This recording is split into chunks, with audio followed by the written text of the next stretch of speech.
Rizal's Noli Me Tangere.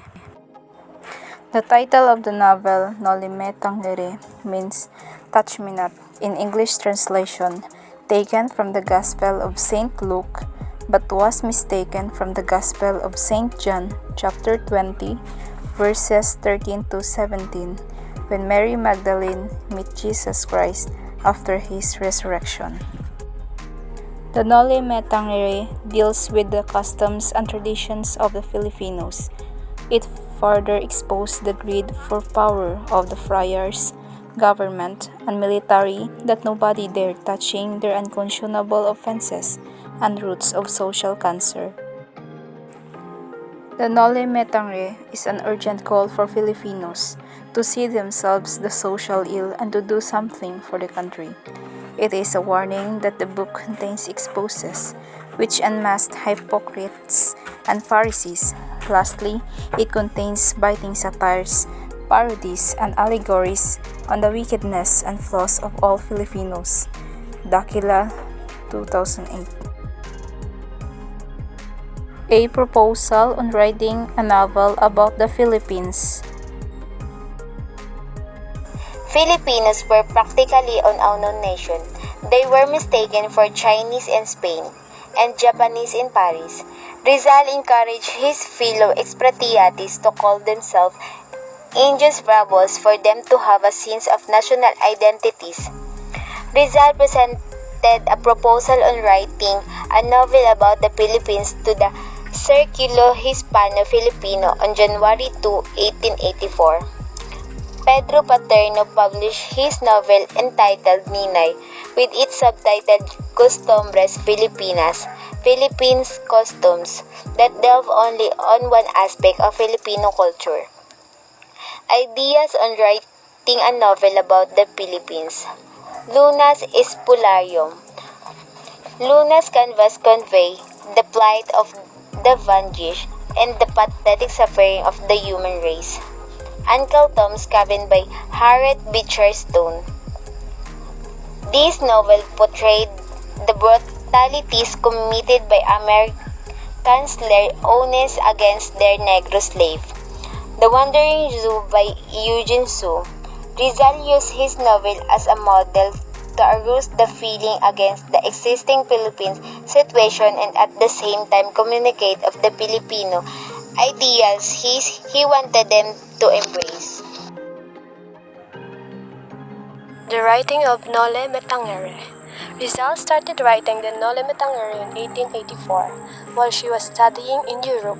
He completed one half of the novel in Madrid. One fourth of the novel was written when she was at Paris while the remaining one fourth was complete in Berlin, Germany on February 21, 1887. The novel came off the press on March 21, 1887 with the financial assistance of Maximo Viola.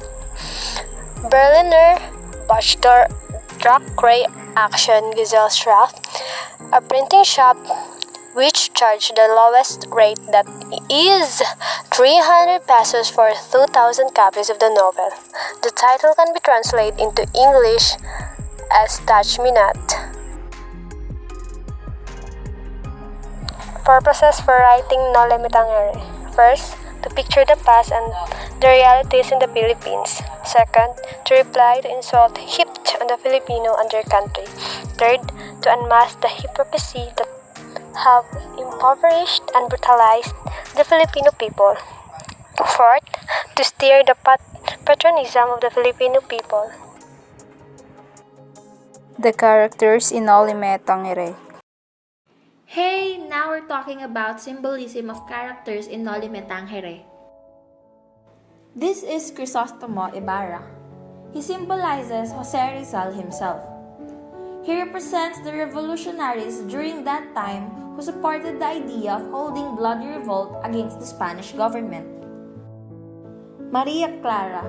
For Rizal, it symbolizes Leonor Rivera. She symbolizes the purity and innocence of a sheltered native woman during the time of Spanish occupation. Padre Damaso. He symbolizes the dirty works of the church in Rizal's time. Padre Salvi. His name has a double meaning, salvation and salvi as salvaje. The clergy who disguise the yearnings of flesh, the authority of the church to get what they want. Filosofo Tasio. He is the personification of Pasiano Mercado. He symbolizes the learned Filipino who once embraced Spanish influence, which lately became disenchanted due to ill treatment. Sisa. She is thought to be represented the motherland who was suffering as the tragic events that ruined her life represented the abuse that the motherland received from her colonizers. Through Sisa, Rizal attempted to show how the psyche of the Filipino woman of his time had been adversely affected by the colonial culture. Crispin. He symbolizes the innocents who were accused to the crimes they didn't commit. Kapitan Tiago. The rich Filipino who oppressed their countrymen in exchange for influence and riches. Doña Victorina. Rizal has drawn a picture of the Filipino woman who has a distorted view of herself, rejecting her own kind as inferior and admiring everything foreign, especially Hispanic. She reinvents herself. It is a form of colonial mentality. Pia Alba. She represents the women who had been abused by the clergy and had been silenced by their shame. The Filipino society as pictured in Noli. The government was administered by self-seekers, motivated by desire to enrich themselves at the expense of the people. Honest and sincere officials were few. Banditry became a way of life for many due to the corruption and brutality of the Guardia Civil. Corruption is rampant. Friars used the Catholic Church to amass wealth and perpetuate themselves into power. Filipinos were not spared in Rizal's criticism of Filipino society. He criticized his fellow countrymen for their blind religious fanaticism, corruption, passion for gambling, subservience of the wealthy Filipinos towards the friars and the government officials, and the ridiculous efforts to distance themselves from the common people. Good qualities and virtues of the people.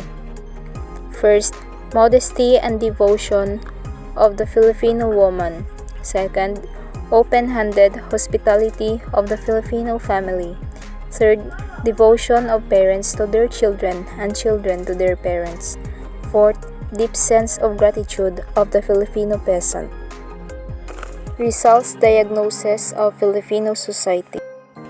Friars were the enemies of reform, progressive, and justice in the country because of 1. The agrarian problem in Calamba between the tenants and the Dominicans. 2. Rizal's stay in Europe. 3.